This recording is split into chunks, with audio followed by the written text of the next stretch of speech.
الحمد للہ رب العالمین والصلاة والسلام على سید الانبیاء والمرسلین وعلى آلہ واصحابہ وذریاتہ اجمعین اما بعد۔ قربانی کے ضروری مسائل چل رہے ہیں۔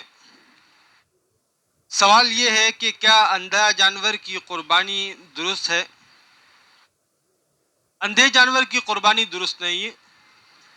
اسی طرح ایسا کانا جانور جس کی بینائی ایک تہائی سے زیادہ ختم ہو گئی ہے، اس کی قربانی بھی درست نہیں ہے۔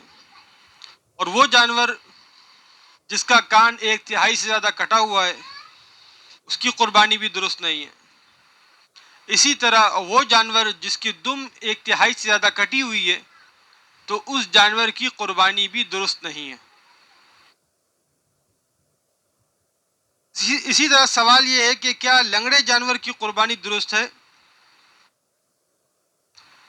جو جانور 3 پاؤں پہ چلتا ہے اور چوتھا پاؤں زمین پر نہیں رکھتا، یا یہ کہ چوتھا پیر زمین پر رکھتا تو ہے لیکن اس سے سہارا نہیں لیتا، تو ایسے جانور کی قربانی بھی درست نہیں ہے۔ ہاں، اگر چوتھا پاؤں زمین پر رکھتا ہے اور اس پر وزن ڈالتا ہے، سہارا لیتا ہے، لیکن لنگڑا کر چلتا ہے، تو ایسے جانور کی قربانی درست ہے۔ اسی طرح سوال یہ ہے کہ جس جانور کے دانت گر گئے ہوں تو کیا اس کی قربانی درست ہے؟ جس جانور کے دانت عمر کی وجہ سے گر گئے ہوں، جیسا جانور جب بڑی عمر کے ہو جاتے ہیں تو دانت گر جاتے ہیں اور سارے دانت گر گئے اور اس کو چارہ چبانے میں مشکل ہوتی ہے، چارہ نہیں چبا سکتا، تو ایسے جانور کی قربانی بھی درست نہیں ہے۔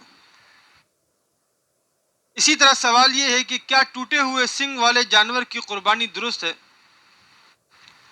جس جانور کے پیدائشی سنگ نہ ہوں یا سنگ ٹوٹے ہوئے ہوں تو ایسے جانور کی قربانی درست ہے، لیکن اگر اس کے سنگ جڑ سے ٹوٹے ہوئے جس کا اثر اس کے دماغ تک پہنچتا ہے تو ایسے جانور کی قربانی درست نہیں ہے۔